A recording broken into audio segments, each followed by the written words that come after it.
A newly identified deadly virus from China. This new disease is a variation of the coronavirus. Fever, chills, aches, difficulty breathing. It'll go away like things go away. I got the vaccine and I'm preventing the spread. Hopefully we're one step closer to herd immunity and hopefully emerge stronger from COVID. Feeling like that this is a start of turning the corner on this whole past year. Good evening. Thanks for joining us tonight. I'm Savannah Sellers. And I'm Joe Fryer. It's the question we all want answered. When will the COVID-19 pandemic actually end? 1 year ago, life changed. It wasn't just that we were told to stay home.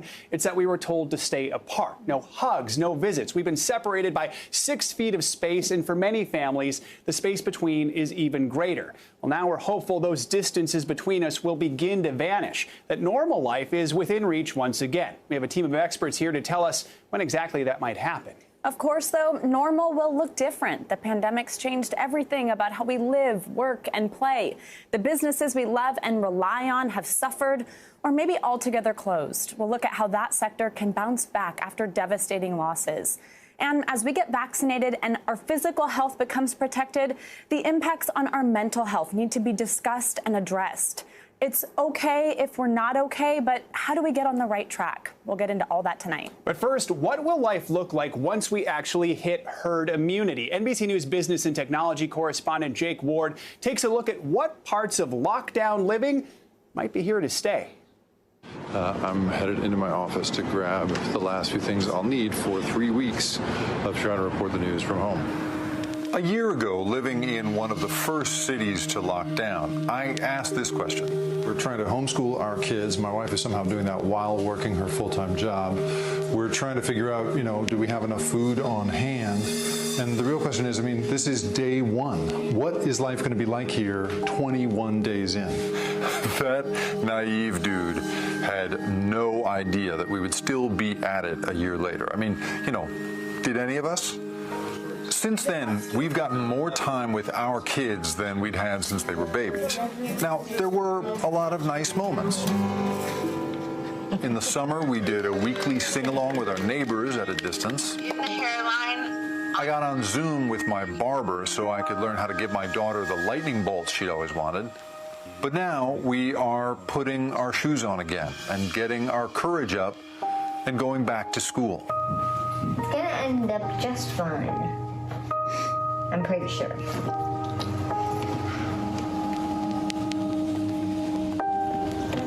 All right, guys. See you later. Bye.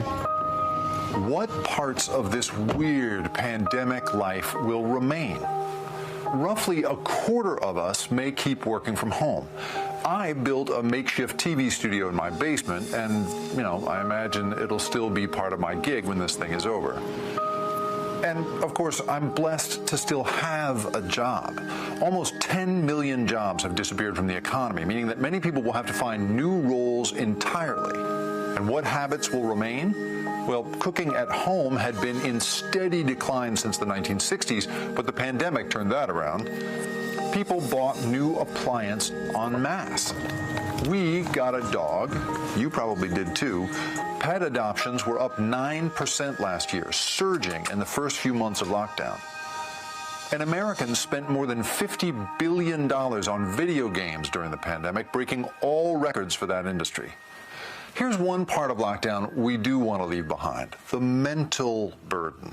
4 in 10 Americans reported anxiety and depression, up from 1 in 10 before the pandemic.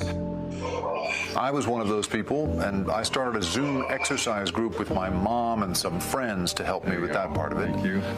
The good news here is that it looks like we'll be taking our kitchen skills and our new dogs and our diagnoses into what some are optimistically calling the roaring 2020s. Americans saved money like crazy, and even centrist economists are predicting 10% GDP growth as we go back to travel and restaurants and the rest of it. A year ago, this piece of graffiti in COVID-racked Hong Kong read, "We cannot return to normal because the normal that we had was precisely the problem." Maybe we have learned something important from lockdown, that childcare is the key to a functioning economy, that social programs in the U.S. are far too fragile, that millions of people are stretched too thin to make ends meet, and that millions more are stretched beyond their emotional breaking point. And perhaps we'll remember how essential it is to see that friend, maybe even just acquaintances, in real life. Maybe 1 year later, we are ready to establish a new normal, something better than we had. So here's where things stand right now. More than 31 million Americans, or just under 10% of the U.S. population, are fully vaccinated.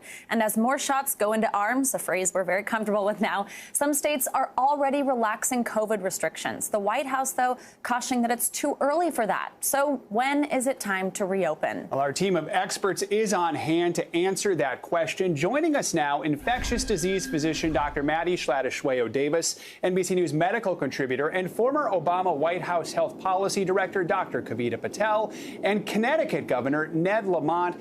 Thank you all for joining us for this panel. We really do appreciate it. Dr. Patel, I want to start with you. More than 29 million people have been infected in the U.S. We've lost over 500,000 Americans in the past year, but vaccines are going into arms. Right now, a little under 10% of the U.S. population has been fully vaccinated. So at what point do we think we're going to hit herd immunity? Yeah, Joe, good to be with you. And I think the bottom line on herd immunity is that we're going to start to see it in regions of the country where at least 70% of people are vaccinated. The number for the entire country, I know people have said between 70 and 85%, but it will be pretty regional. And you'll see, for example, where the governor is in this region, New York and Connecticut and New Jersey, you might get that sooner because we had a lot of people infected in the mid-Atlantic area. But it should be in the next 2 months that we'll start seeing the progress of herd immunity, and that'll protect children who can't get vaccinated. Dr. Patel just teed me up very well to bring Governor Lamont into this conversation. Thank you again for joining us. Now, you recently took a big step, as she just referenced there, in reopening Connecticut. Next week, restaurants, houses of worship, and businesses can go back to 100% capacity, but the mask mandate is staying in place. What factors went into making this decision to open up 100%? Yeah, Savannah and everybody. You're right. Herd immunity is probably not going to be until this summer, but I can tell you that the overwhelming majority of our folks over the age of 65 have been vaccinated, and most of the people over the age of 55. And that's where 99% of our complications and fatalities, a lot of our demand upon our hospital services come from that demographic. So we feel pretty confident in the next 10 days we can cautiously reopen, but I'm not a Neanderthal. I'm a Neanderthal with a mask. We're going to keep wearing the mask and the social distancing in the restaurants.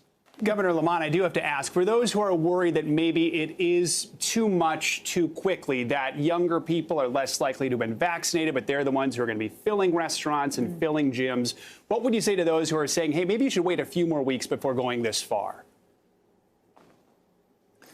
We were one of the first to open up our schools, talking about young people. They've been pretty much open since September.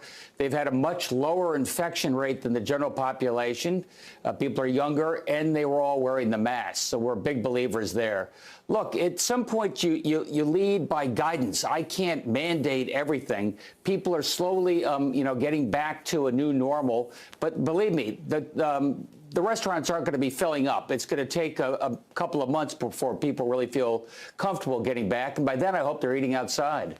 Dr. Patel, the White House has said that it's premature to lift many measures at this critical moment in the pandemic. Obviously, we have to reopen at some level. We expect that to happen. The question is just how quickly. What do you think we should be seeing right now as far as the reopening goes? Yeah, I think that the reopening really does have to align with the percent of people that are high risk who are vaccinated, the positivity rate, how many people in the area are positive and how many tests are positive. Also, hospital capacity. We know that that's incredible. It's good news. Cases are declining all around the country. But I think the governor was spot on. Keeping masks, or at least emphasizing masks, is a critical part of what we've learned about this virus over the last year. And I do think that also avoiding any gatherings, even if they're in businesses that seem packed. I think treating every place you go into to respect that even if you're fully vaccinated, Joe, you could still potentially very low, but put others at risk. And until we're all vaccinated, we need to respect that. Dr. Davis, I want to bring you in here and address a super important point, which is that we, of course, can't beat this pandemic unless a majority of us get vaccinated. But that, of course, includes the most vulnerable. We know Black and Hispanic Americans are feeling the effects of COVID at a disproportionate rate, getting sicker and dying younger than white Americans. What steps do you want to see going forward to make sure people who need shots get them? And also, I'd love to hear what you would tell someone who might not be getting it, not because they're not eligible or they don't have access to it, but because they're nervous. Excellent question, Savannah. I think, all of us saw this data around what was happening in Black and brown communities and were horrified. Although it wasn't new, COVID-19 joins a long list of diseases where this is true.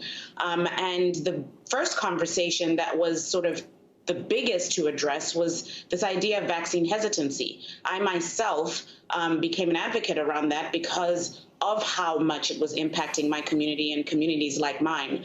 But what I would say is that there are two very real things happening at the same time. You can have a portion of the population that have vaccine hesitancy, and let's be clear, understandably so, because of a long history of abhorrent acts that were done to these communities in the name of science, dating back to slavery, and many other examples, including Henrietta Lacks and the Tuskegee experiments. But at the same time, let's be very, very clear. There are many in my community that want these vaccines. I myself volunteered to give vaccines this weekend in one of the most populous areas of the St. Louis area as far as Black and brown folks, and lines down the block as early as 7 a.m. and throughout the day. People want these vaccines as well. Access is an issue. Access was an issue for us before this. We know this from social determinants of health. So there has to be a commitment from the highest level of government to provide vaccines, policy, and funding so that community partners who have earned the trust of these communities can lead this and bring people into safe spaces to get these vaccines. Governor Lamont, let's talk about some of the things that are working. Connecticut is vaccinating its residents at a much higher rate than almost every other state. So what is behind your success, and what do you think other states can learn from Connecticut? One, we made it simple. We started 75 above, 65 and above, 55 and above. Come up, show your license, absolutely no costs. So we made that easy, Big Max vaccination sites. But Dr. Davis is absolutely right. That gets the worried well, and we have a lot of people getting vaccinated. We're leaving no vials on the desk. But that said, we're going into the African-American community. We are working with the ministers. At the end of the church service, you go out. There we have a mobile van right in the parking lot, trying to bring the vaccine to people so that everybody has the opportunity to get vaccinated. It doesn't work if just some people get vaccinated. It's got to be everybody. Dr. Davis, Dr. Patel, Governor Lamont, thank you for joining us for this panel as we look ahead to the future as we emerge from this pandemic. Thank you so much. Thank you.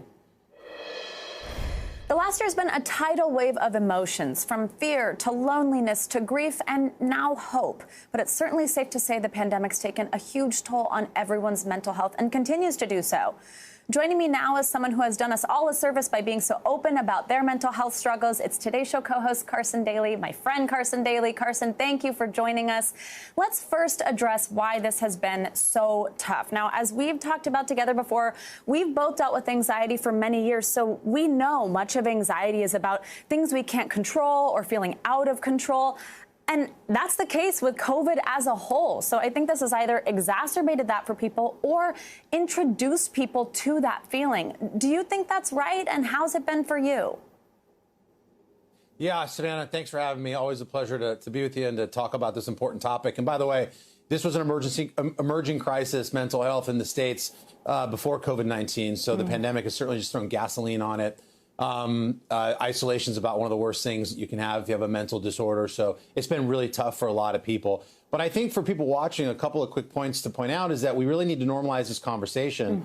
And we need to start treating mental health like we do physical health. If I'm playing basketball and I sprain my ankle, what do? I go through a very normalized process of going to urgent care. Do I have a sprain? Do I have a break? I get a treatment plan. People say, oh, that sucks, but I'm on my way, right? Yeah. We need to start doing that with mental health. You know, here in this country, from the onset of a mental disorder symptom to when we go out and actually get help is 11 years. Imagine if I walked around with a limp and a bad ankle for 11 years before I ever went to urgent care. Those are the sorts of things we need to do immediately.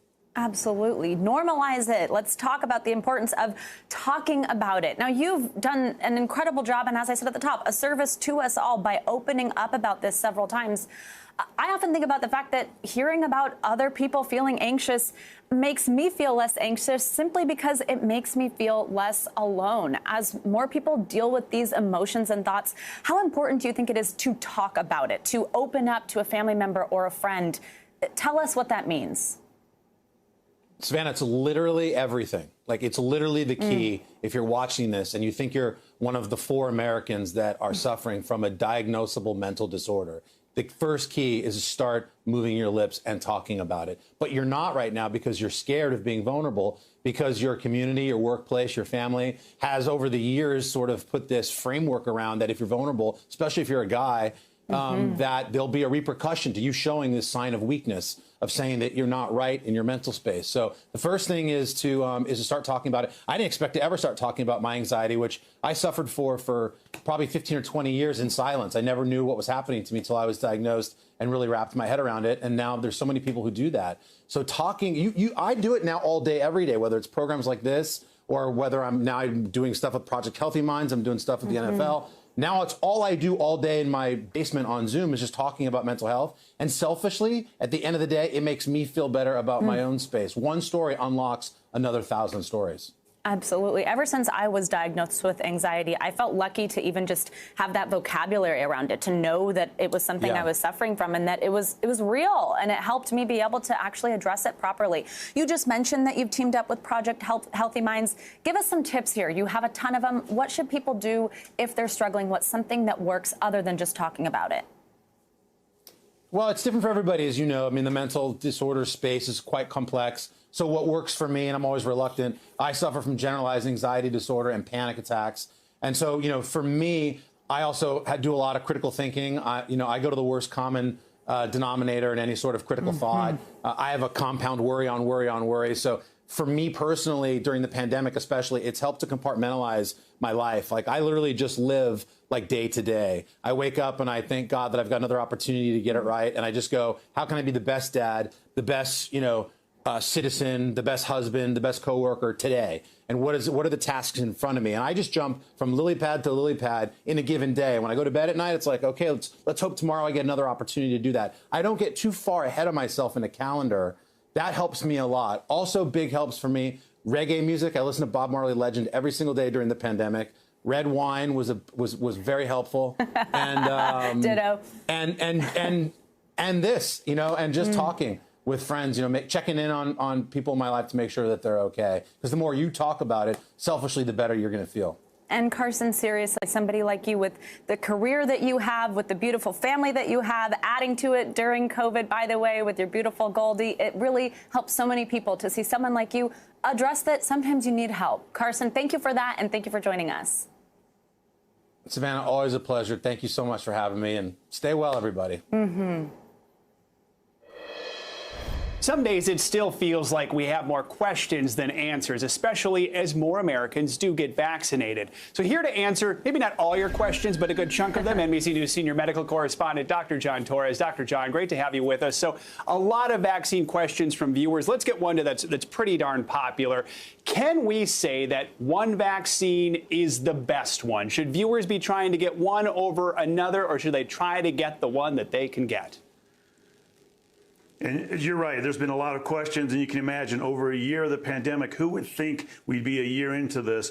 lots of questions still to be answered, and this is one of the ones I get most of the time, is should I get a specific vaccine? And what I tell people all the time is the best vaccine you can get is the first vaccine you can get for two very good reasons. Number one, you don't want to wait to get a vaccine because you think one might be better, because in that time period, weeks or months you're waiting to get that vaccine, you're exposed to COVID-19, or you could be. If you do get COVID-19, you could suffer the health consequences of that, especially the long-term ones. You want to make sure that you're covered as soon as you can. On top of that, people look at the vaccines and they say, I think one's better than the other based on that efficacy, that effectiveness. But you can't really look at those numbers because those numbers were calculated in different ways. So it's comparing apples to oranges. The best number to look at are the numbers that they did across the board. All three vaccines, Moderna, Pfizer, and Johnson & Johnson, they all looked at hospitalizations and deaths. And in the human trials, over 55,000 people got one of those vaccines. Nobody ended up in the hospital. Nobody died. That's 100% efficacy in the trials for all three vaccines for those two endpoints. That is such an important number right there. Now, a question from a parent. If parents are fully vaccinated, is it safe to do activities with the kids even though children can't even get the shots yet? For example, can kids go to a live show or a baseball game this summer? You know, the CDC just came out with their guidelines, and they're addressing that specifically. And what they're doing is opening up things a bit. They're taking baby steps, saying, if you're fully vaccinated, there are some things you can do. And one of the main points they made is these are for private indoor settings. These are not for going outdoors and doing stuff outside in public, because we still need to be careful there. So indoor settings, you can certainly be with other family members who have been vaccinated, be with other unvaccinated family members from a single household, but you don't really want to go to the games and things unless you're social distancing and wearing masks, because you're not only protecting yourself, you're protecting those around you, particularly the kids. And so we're not quite there yet, but we will get there at some point. But if you can social distance, if you can wear a mask, if you can do those things safely, like we've been doing all along, you can do them. But don't let the vaccine think you can let your guard down a little bit. Speaking of baby steps, let's talk about newborns. So if grandparents are vaccinated, is it okay for them to meet and hold a new grandchild? You know, that's a great segue. And the CDC yesterday actually acknowledged the same thing. And they said, if you're fully vaccinated, then you can go ahead and be around kids who are unvaccinated from that single household again. And they answered the question specifically that grandparents have been asking me. And this is by far the #1 question I've gotten all year. When can I, as a grandparent, hold my grandchild? Because that is so important to me and to them. And the answer is you can do that now. So if you're fully vaccinated, you can hold a newborn without a mask. You don't have to social distance, assuming that the newborn isn't at risk for any COVID infections or COVID complications, and that goes to the entire family as well. But with newborns, we know that it's rare for them to have any complications from COVID-19, and so the CDC is saying, yes, if you're fully vaccinated, you can hold your grandchildren, even your newborns. A lot of happy grandparents this week. As you mentioned, the CDC has issued the new guidance for people who are fully vaccinated. If you are fully vaccinated, they say you can gather indoors without a mask with other people who are vaccinated. But in public, you still do need to wear a mask. Help us understand why that is. And that's happening for two very specific reasons. Number one, what we know about the vaccine is it protects you from getting COVID if you're fully vaccinated. But what we don't know yet is how well it prevents you from transmitting the virus. In other words, could you have the virus in your body, not having symptoms because the vaccine is blocking that, but at the same time transmit it to other people? We don't think so, but we're not fully confident in that yet. Studies are coming, and they should be done over the next few weeks or months. And so you want to make sure that you don't spread it that way. But on top of that, remember, these vaccines are not 100% effective at preventing you from getting COVID. And so you still have to be careful. Until we get that herd immunity that was talked about earlier, we need to make sure that we all do the things we need to do. Wear masks, social distance, avoid large groups, those things to keep us safe when we're out in public. Dr. John Torres, thank you so much, not just for answering our questions now, but throughout the past year. We really appreciate it. And to get more information on scheduling your vaccine, you can use your phone to scan the QR code on the screen or visit planyourvaccine.com. A year ago, most of us went home from work not knowing we'd be home for an entire year. The pandemic wreaking havoc on the U.S. economy. Up next, a look at how we can bounce back and make sure the recovery doesn't leave anyone behind.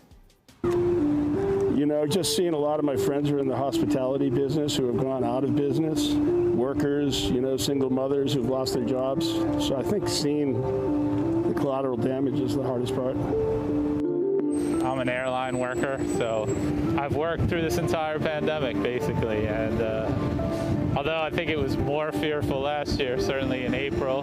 There's a constant threat that you might get it.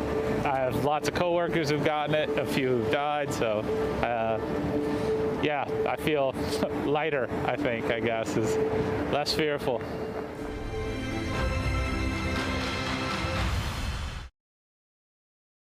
Basically, I'm running a one-room schoolhouse now, and that was never anything that I thought would be in my reality.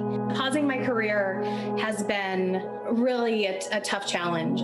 I'm in a pretty important part of my career, and putting it all on hold, it really feels like things are just kind of passing me by through kind of no fault of my own. It's crazy to think of how many women are in this same boat and faced with this new reality that they are feeling like they're failing because it just wasn't something we were prepared for.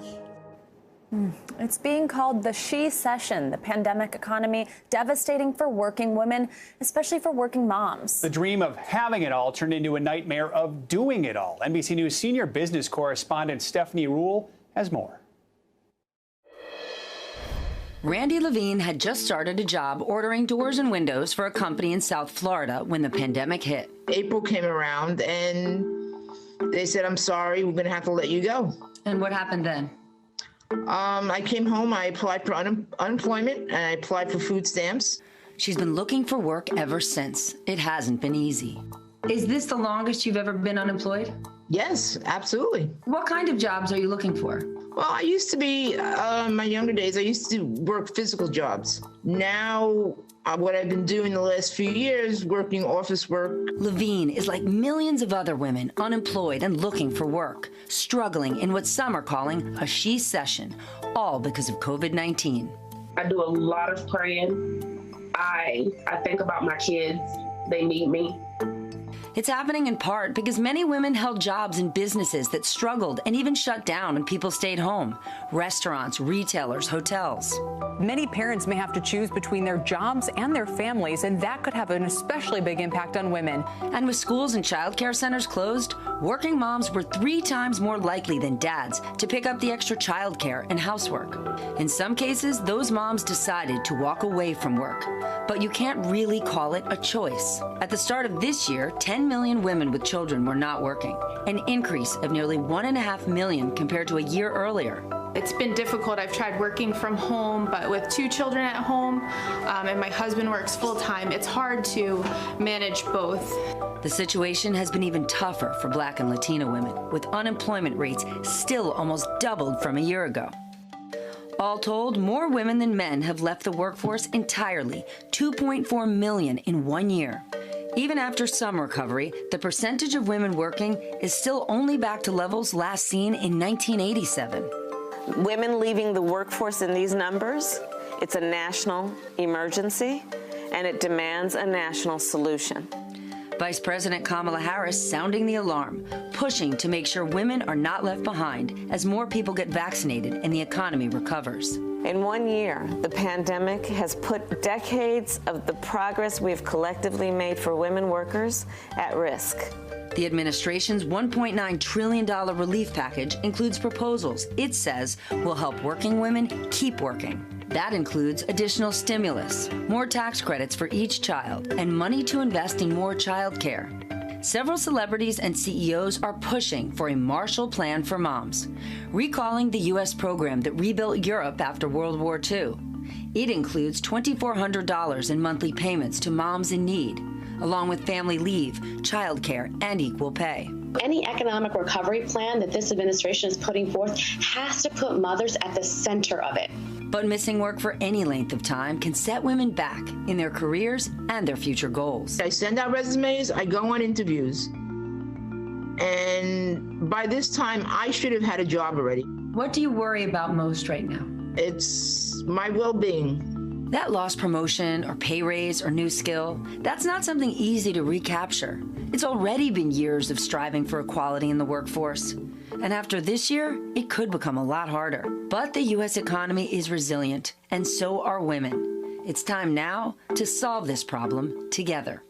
One thing is clear after the last year, our nation's physical health and economic health are linked, and we can't get our economy back on track until the pandemic is under control. As we start to recover from COVID, how do we make sure businesses bounce back too without leaving anyone behind? Here to discuss is an all-star panel. Harrison Barnes, NBA Foundation member and forward for the Sacramento Kings, co-founder of the Independent Restaurant Coalition and host of MSNBC's What's Eating America, Andrew Zimmern, and CEO of Rent the Runway, Jennifer Hyman. What a group. Thank you all for being here. Jennifer, you are a working woman. You serve working women with your company, so I'll start with you. We just heard that story from Stephanie Ruhle about how women have been impacted during the pandemic, especially women of color. What challenges do working women face right now, and how do we make sure all the gains women have made in the workforce over the past couple decades aren't wiped out by this?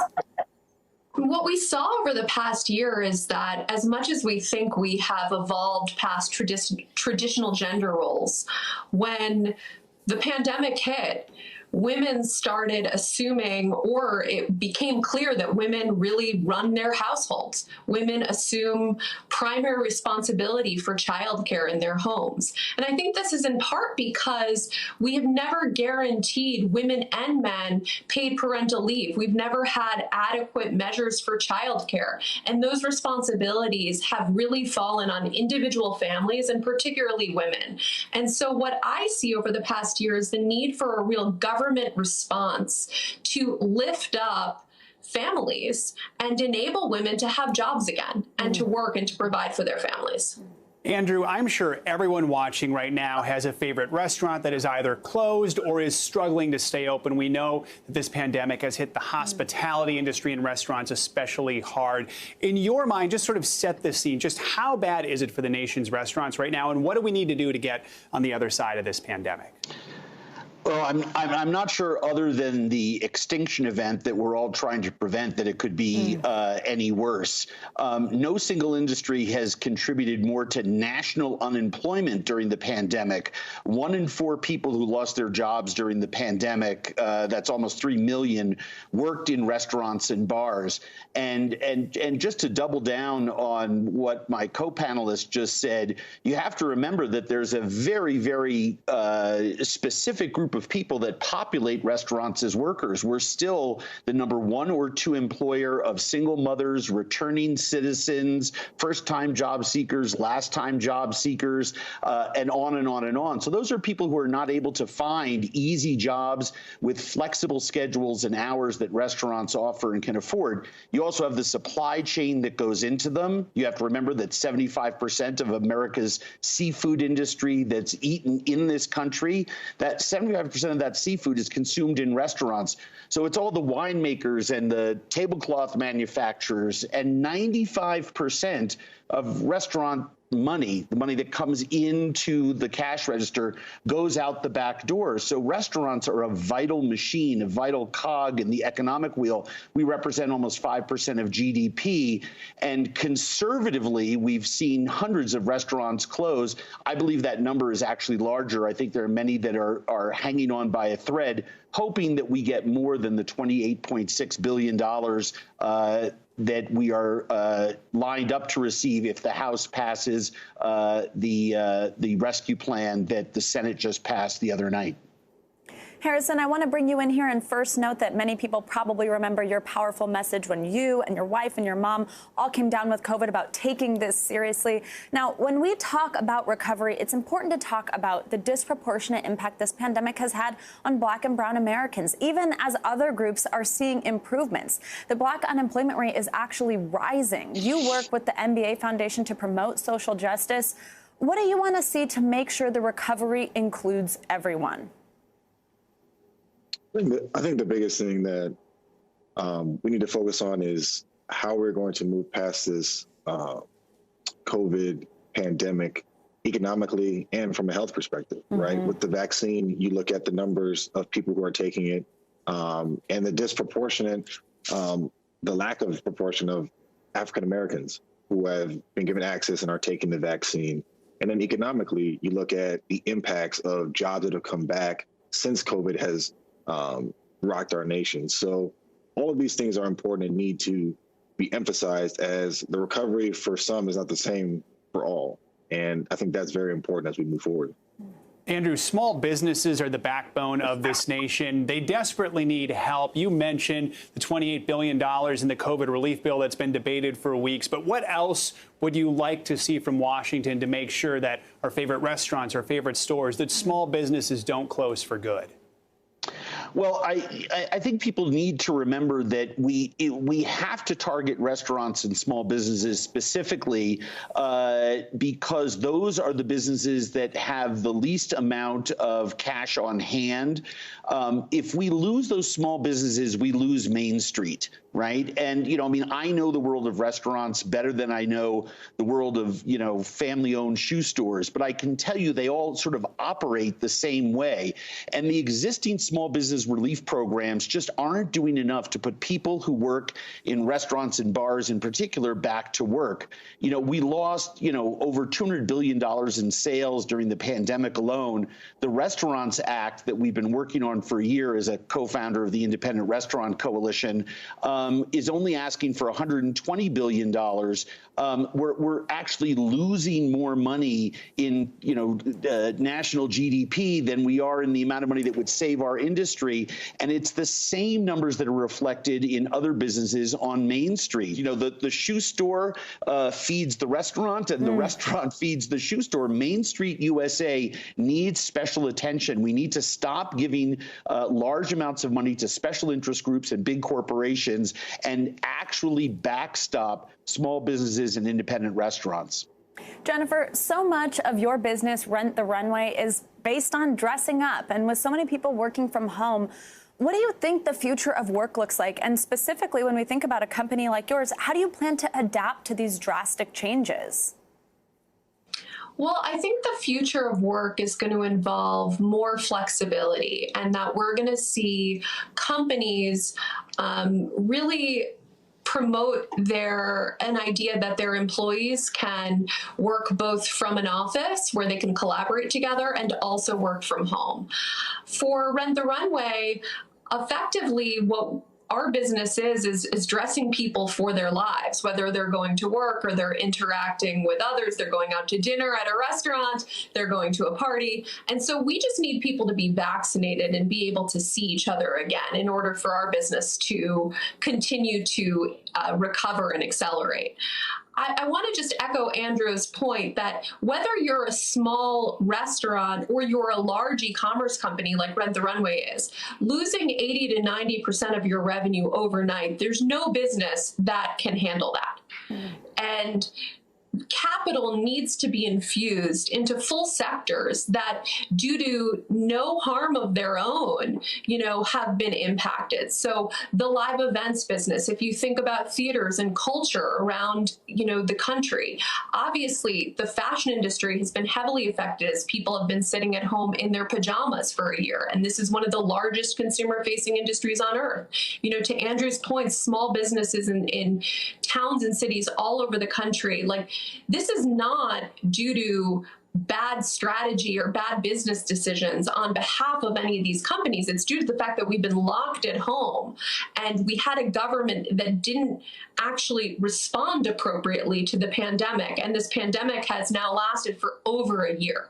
There's no business on earth that could last for a year at zero revenues. And so the fact that these responsibilities have fallen to individual business owners to negotiate with their landlords, the fact that many restaurants, or even myself, I've had an office space that I've not been able to go into in a year.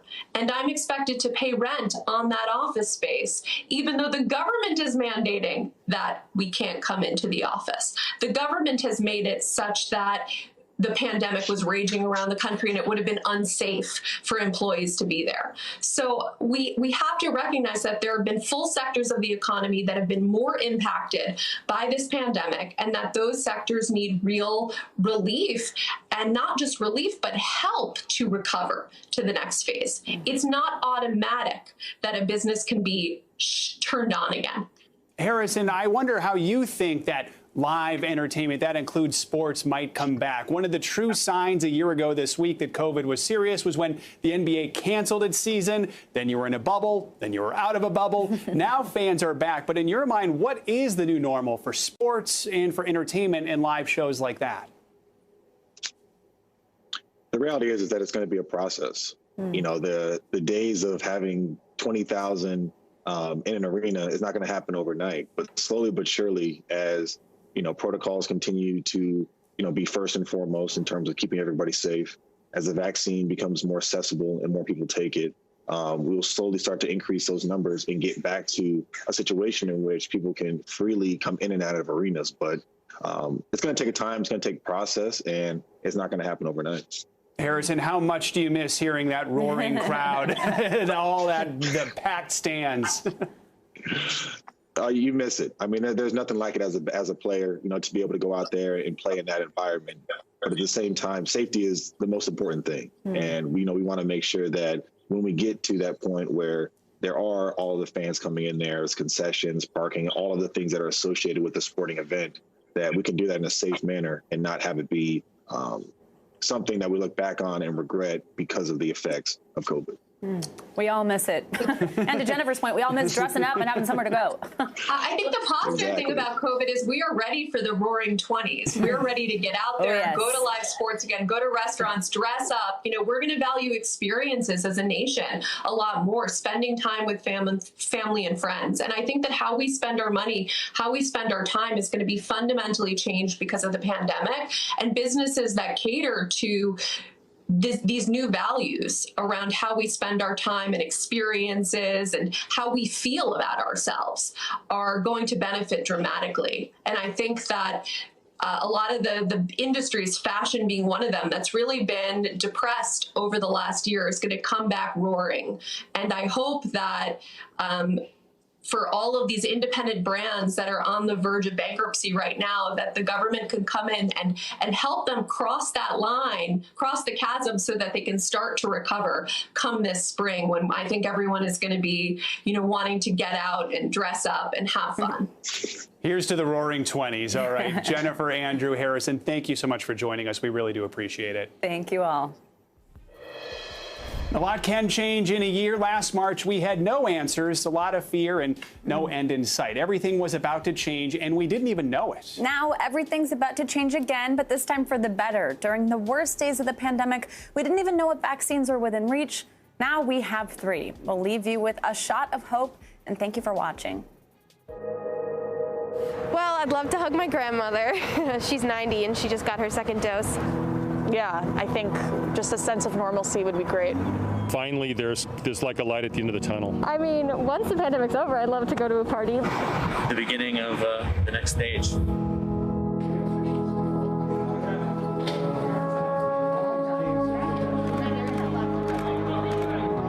First person I'm going to hug is probably my mother, if I can go see my mother or have my mother come here from Florida. The first person I'm going to hug is my Jewish mother, because she can't wait, and she's also vaccinated as well. Can you see me smiling? I'm going to feel so good and free. This vaccine is going to allow us to open up and get back to normalcy. I think this is one of the best days of my life. I feel really, really happy. I feel really great. Hey, NBC News viewers, thanks for checking out our YouTube channel. Subscribe by clicking on that button down here and click on any of the videos over here to watch the latest interviews, show highlights, and digital exclusives. Thanks for watching.